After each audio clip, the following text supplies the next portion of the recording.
2, 3, 4. Now, in this case, when we were playing one note going straight into the next one, you have to make sure that you're starting the first note with the tongue, ending it with the tongue, starting the second note with the tongue. Now those two actions of ending the first note and starting the second note should actually be one. The tongue flicks onto the reed and off again. Remember ta-ta-ta-ta-ta-ta-ta-ta, which we've been practicing walking down the street or during the coffee break. This is our next note. It's half a long again, and it's called a quarter note or a crotchet. This time we're going to play 2 bars of notes and then rest. In written music it looks like this. 1, 2, 3, 4.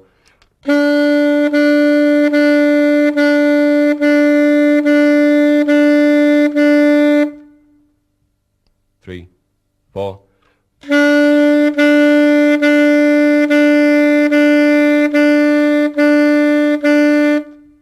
Breathe if you need to.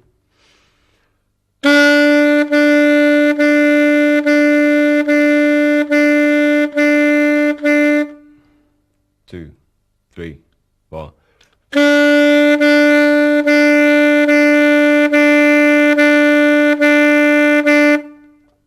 Right, this time we're going to play notes half as long again. We call these notes eighth notes or quavers, and there are 2 notes to each count or beat. Here we go. In music they look like this. 1, 2, 3, 4.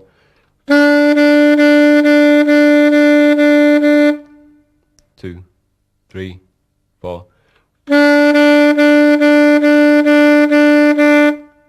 2, 3, 4.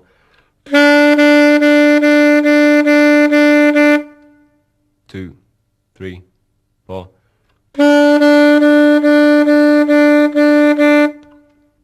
So far, we've been playing 4 beats to a bar. We call this the time signature of 4/4. You can see it at the beginning of the music, the 2 4s. This is the time signature. We're now going to do the same exercise with the time signature of 3/4.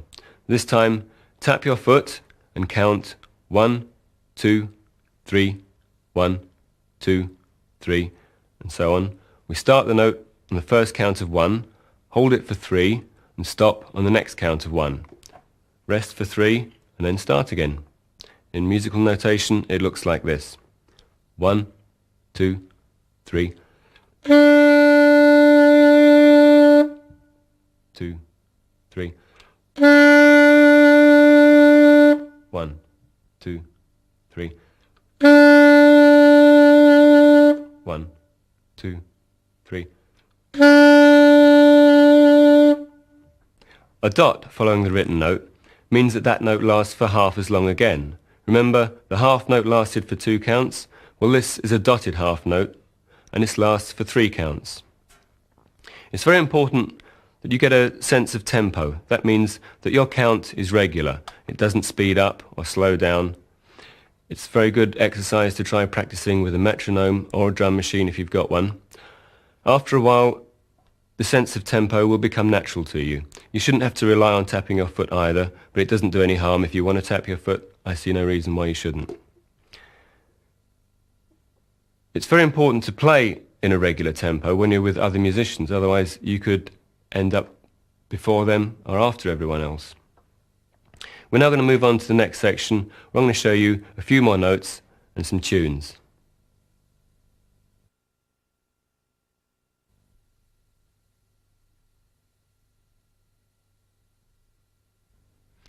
Just before I teach you a couple of new notes and a scale and a few tunes, I want to discuss the aspect of tuning the saxophone.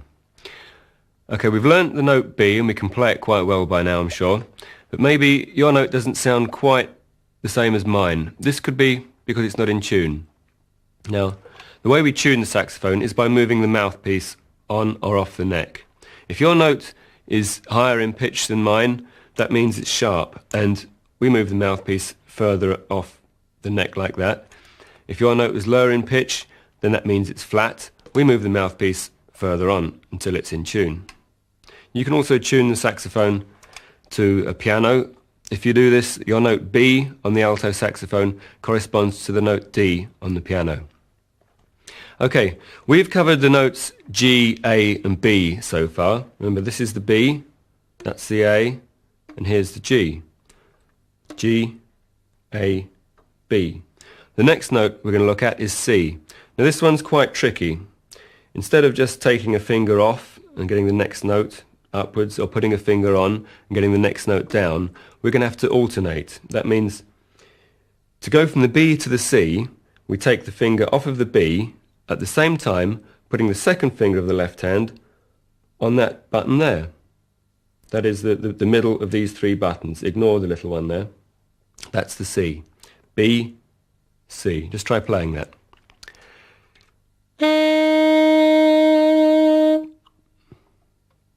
Now, alternating between B and C, like I said, is quite a tricky move, so practice going from one note to the other one.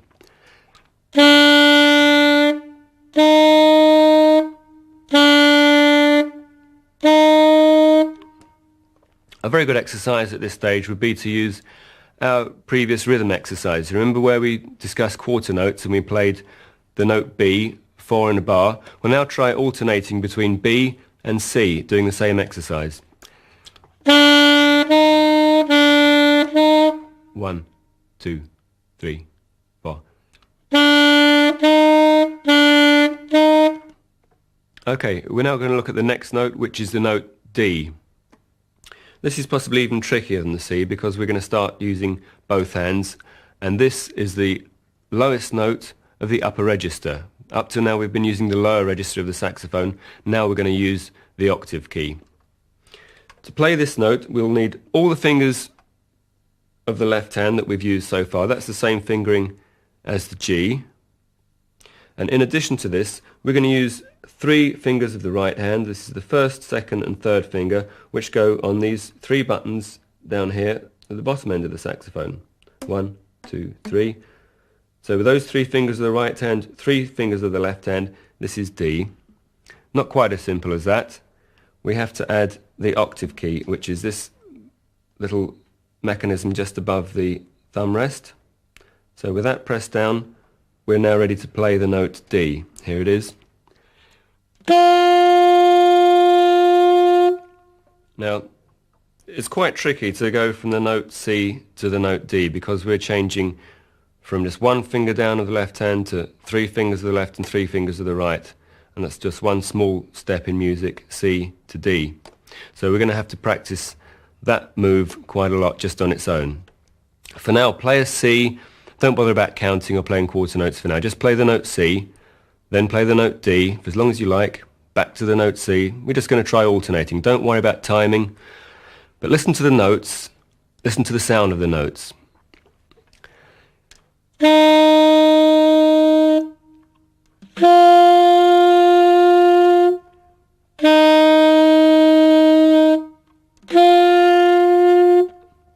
Once you feel fairly confident changing between the 2 notes, then try doing it a bit quicker on the quarter note exercise.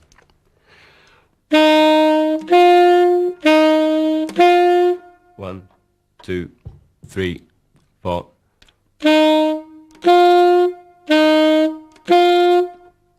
Okay, we now know the notes G, A, B, C and D. If we play them in that order, we have the first 5 notes of the scale of G major. So let's try going up this scale and then down it. G, A, B,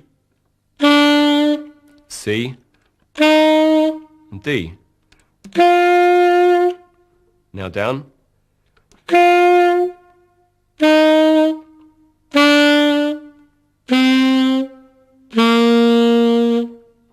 Now a little tip here. I want to talk about what you do with your fingers when you take them off a note. Now it's very tempting to say, for instance, when you're going from the G to the A, you're taking the G finger off. When you're going from the A to the B, you're taking the B finger off. It can be very tempting to take those off a long way. Now, when I first started playing, I taught myself. I didn't know much about playing the saxophone. I made a big mistake of flapping my fingers all over the place, thinking a lot was going on. In fact, all that was happening is I was wasting a lot of energy and not playing any more notes. I got over this by gluing my fingers to the saxophone, which is quite a drastic remedy, which you won't have to do if you start from the very beginning with the good habit of just lifting your fingers as far as it needs to be. It can still be touching the button as they come off. It'll end up giving you a very much more economical technique. So just watch as we play the scale of G again, see how the fingers don't move too far away from the buttons.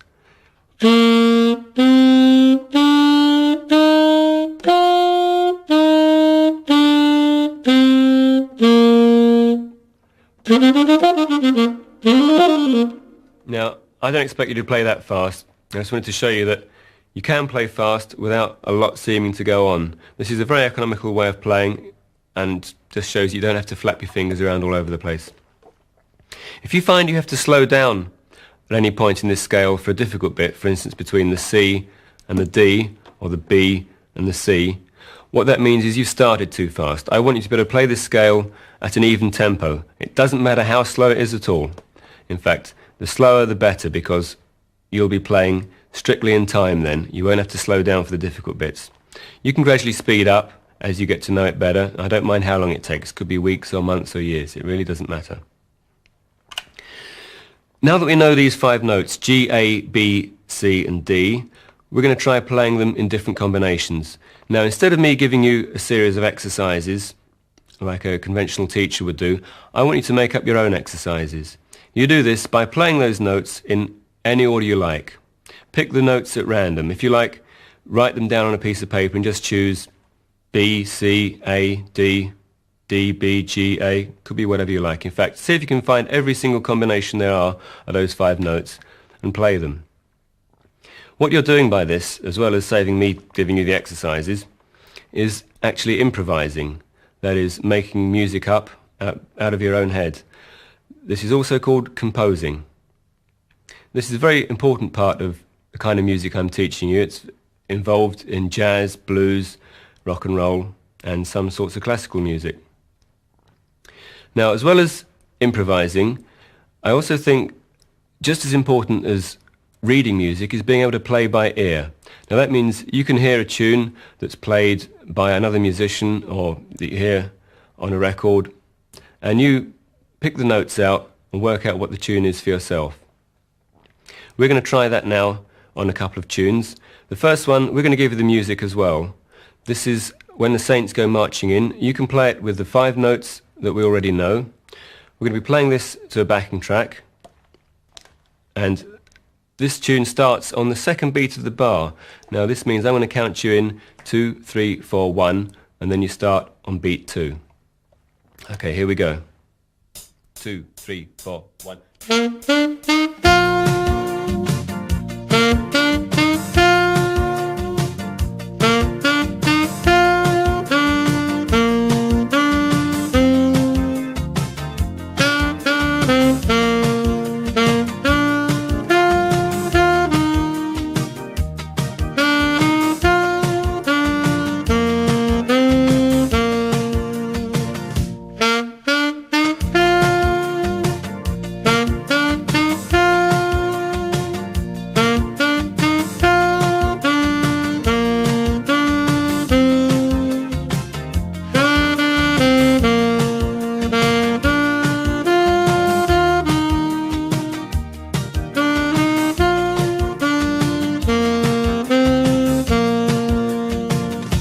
Okay, that was the Saints.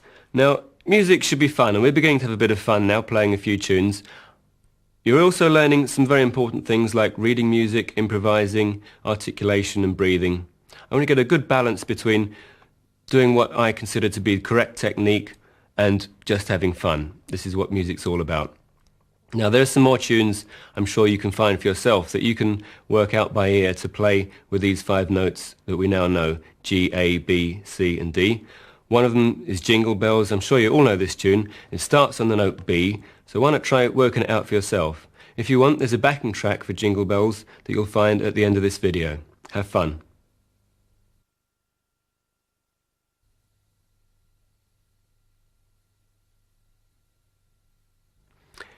Up until now, I've asked you to tongue every note.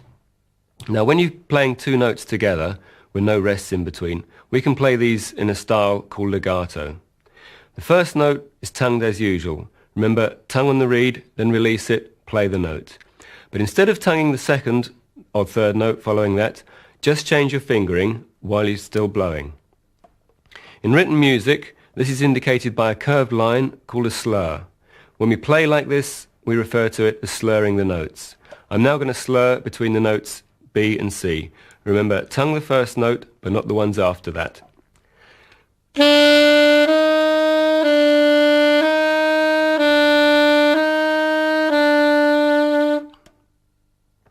Any number of notes can be played legato, as long as you remember to tongue the first one. Let's try it with G, A, B.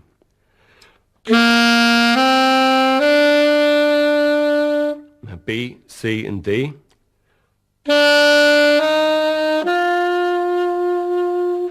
Try it on your scale of G, G, A, B, C, D, and back down to G.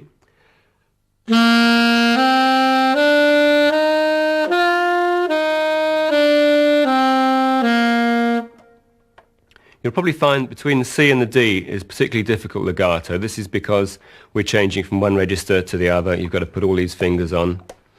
So practice just the C and D by itself if you're having trouble. Then go back to the scale until you can play it at an even tempo. You could try playing the tune we've learned, the Saints, legato. If, for instance, we group together the first lot of notes into one section of legato playing where we tongue the first one but not the rest, we've got what we call a phrase. Second group of notes do the same thing. We've got another phrase. This makes a very melodic style of playing.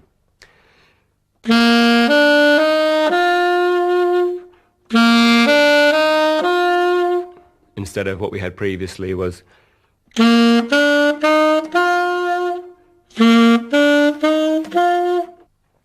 right, we can use legato playing in any combination we like. We can group the notes into 2, 3, 4, 5, doesn't matter. What I want you to do is to try making up your own combinations of slurring and apply it to what we know so far. You can play the Saints. Think about dividing it into different phrase lengths. You could play the whole thing maybe in one phrase. Or you could divide it into play 3 notes, tongue 1, 2 notes, tongue 2. Try different things out. Also, apply this to everything I've told you so far, and all the exercises I give you in the future, whether I ask you to play them tongued or legato, try playing them different ways and with different combinations of phrasing. This is all to do with what I said before about teaching yourself. Okay, have fun with it.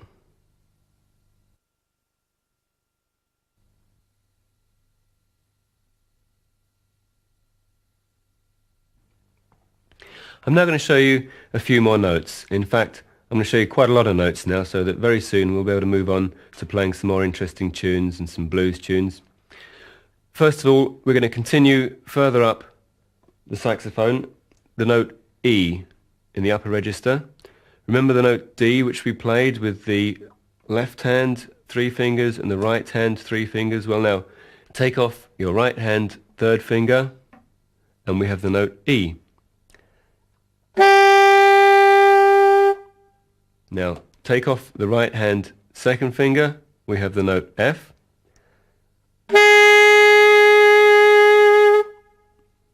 Take off the right hand 1st finger and we have G, which is the same as the lower octave G we learnt, but of course we've still got the octave mechanism down. This is the G in the upper register. So we've just learnt E, F and G.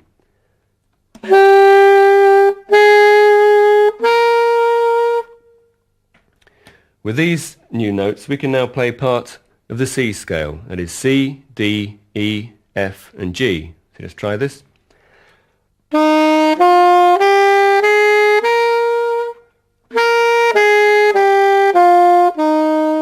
Now try it legato.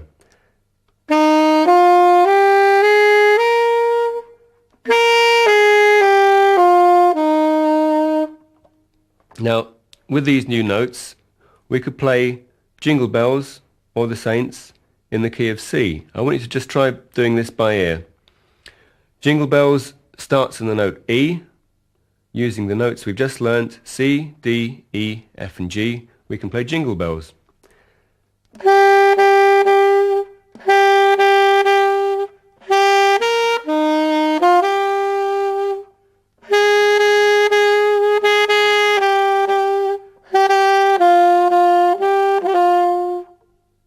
I'm sure you can make up the rest yourself. Or the Saints, we would start on the notes C, E, F and G.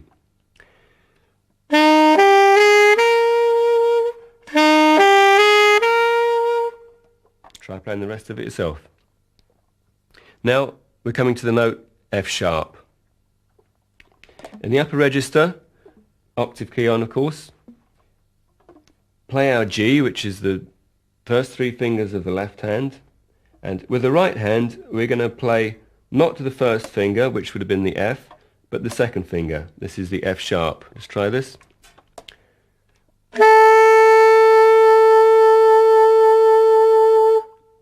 Now, with this note and the others we just learnt, we're ready to play the entire G major scale. The notes G, A, B, C, D, which we learnt much earlier on, then these new ones, E, F sharp and G. So here's the G major scale.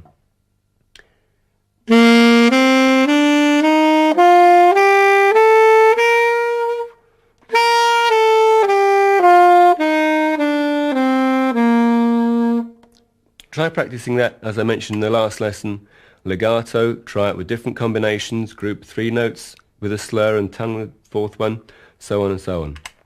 Now, note on the musical stave there was a key signature there. The sharp sign means that when you come to a note on that line, it's an F sharp.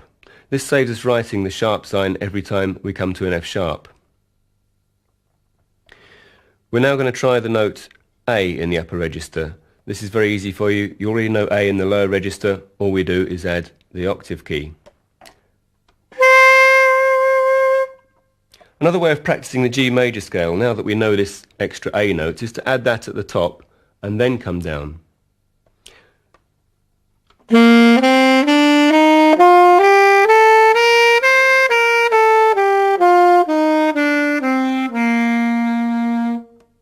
This means we can play it up and down in a more flowing way, still keeping in 4/4. Now, note that the beginning and the end of that scale we had what are called repeat signs. Now this means when you get to the second repeat sign, you go back to the first repeat sign and play it over again.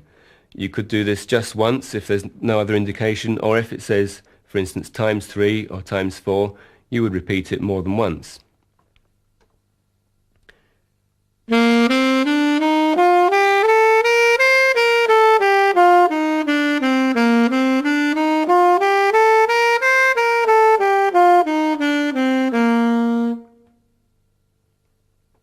Now, try teaching yourself the notes B and C in the upper register, because you know them in the lower register. All you do is add the octave key.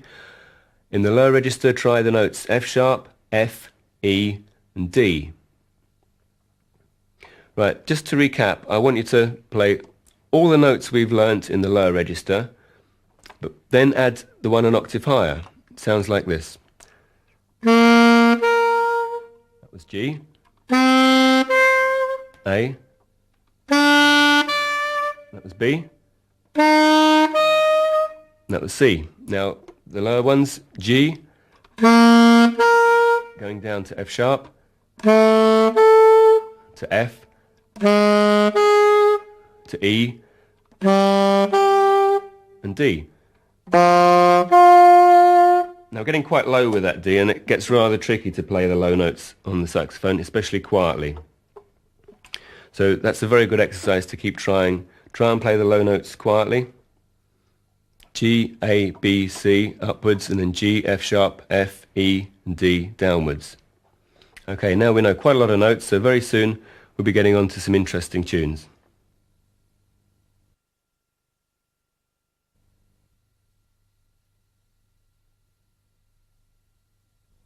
The saxophone is capable of a vast range of expression.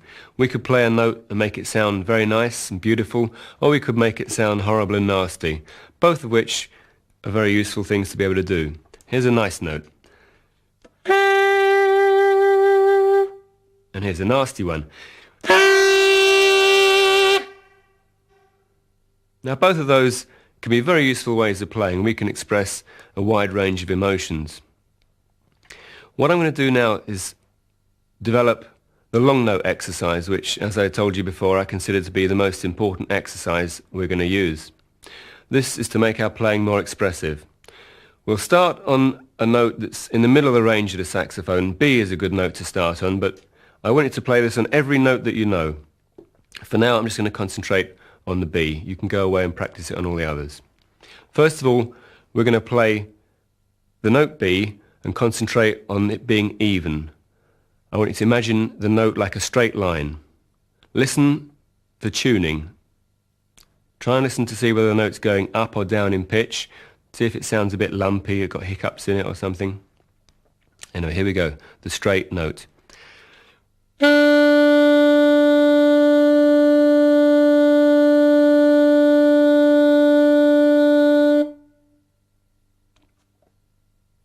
Now, for this exercise, we are going to be using a lot of control in our lower lip. As I said earlier, what we use for pressure on the reed is not our jaw, but it's the muscles that are supporting the lower lip. There's an exercise you can use to develop this lip, which you can do anywhere, whether you've got the saxophone or not. You can try this exercise walking down the street, in a restaurant, in a bar, whatever you like. You may even make some new friends doing it. What I want you to do is whistle and then smile and alternate this. This is very good for working on all these muscles around the mouth, and this will develop your embouchure. This next exercise, we're going to play the long note again, but this time we keep it even, but we're going to change the loudness. What that means is we'll start quietly, the note's going to get louder, and then it's going to get quieter again. This is called dynamics.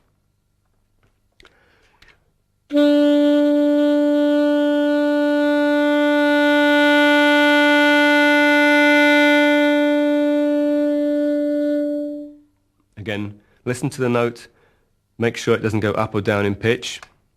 Try and make sure it's even, but concentrate on the sound. Try and make it sound as pleasant as you want it to sound. This next exercise, we're going to keep an even loudness, so we don't get any louder or quieter. Keep the note straight, but what we're going to do is relax the lower lip while we're playing it. This will make the note go flat. Yes, I'm asking you to play out of tune. But gradually relax this lip so that it gradually gets flatter and evenly gets flatter, and then bring the lip back up onto the reed so that it gets sharper and back in tune. You can imagine this like a wave, like that.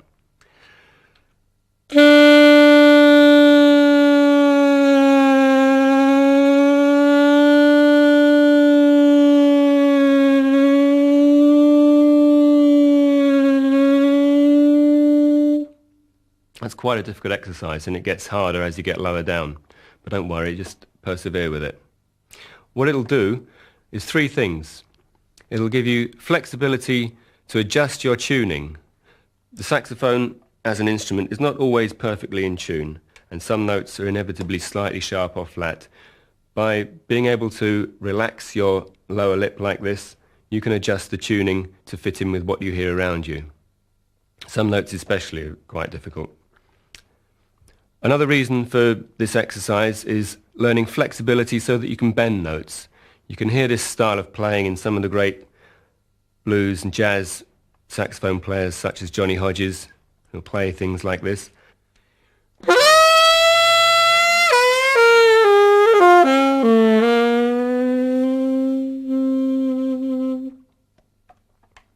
Now, the other reason for this exercise is vibrato. This is where the note wobbles slightly, for instance.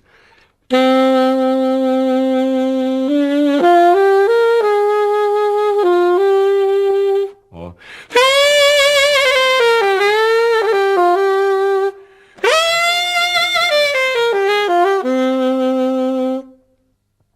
this can be a very expressive way of playing, and there are different kinds of vibrato.